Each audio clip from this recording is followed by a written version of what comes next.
And staying on the tariffs, President Donald Trump also announced the implementation of 25% tariffs on the auto industry, while exempting essential and strategic industries like pharmaceuticals and semiconductors. While also launching the auto tariffs, President Trump blamed his predecessor, Joe Biden, for devastating the U.S. industrial base.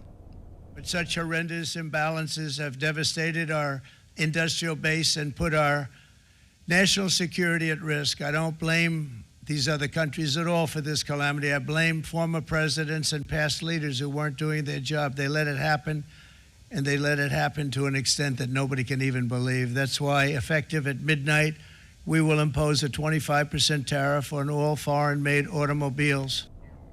Now, in his address, President Trump did not acknowledge the concerns over high prices of new cars that the American consumers will certainly pay due to these tariffs.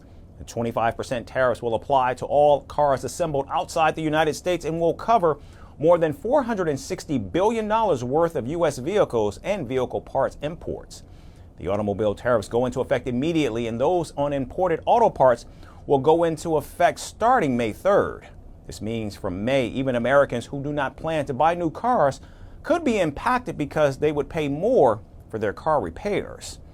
There will also be a partial exemption for cars made in Mexico and Canada as a result of the U.S.-Mexico-Canada Free Trade Agreement, or the USMCA.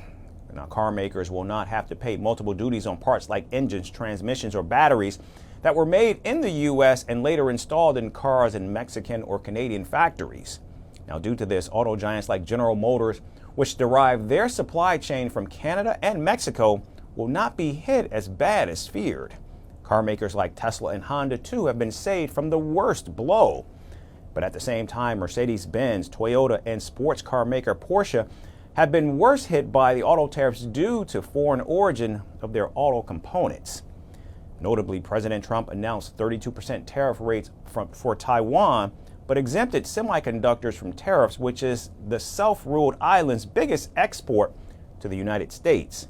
Now, this means that the world's biggest semiconductor makers won't face the brunt of Trump's tariffs.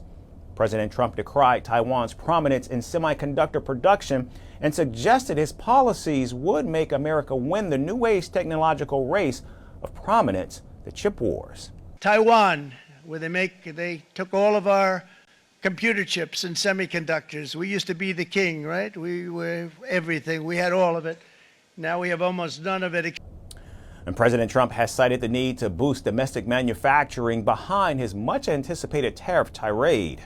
But can the United States become its own manufacturing powerhouse by antagonizing its trade partners worldwide? Greeting you with aloha and namaste. I love India. Presence, occupation of a territory by another country pertains to India. What we saw in Kashmir. How do you see Trump's America? Yes, the current administration behaves differently from the previous administration.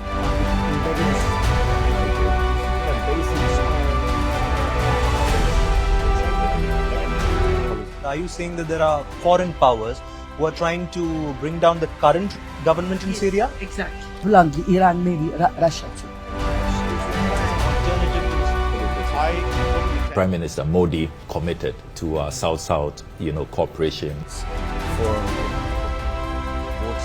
Not over 50%. Is Ukraine prepared to pay the price for that peace? No compromises at the cost of territorial integrity and sovereignty.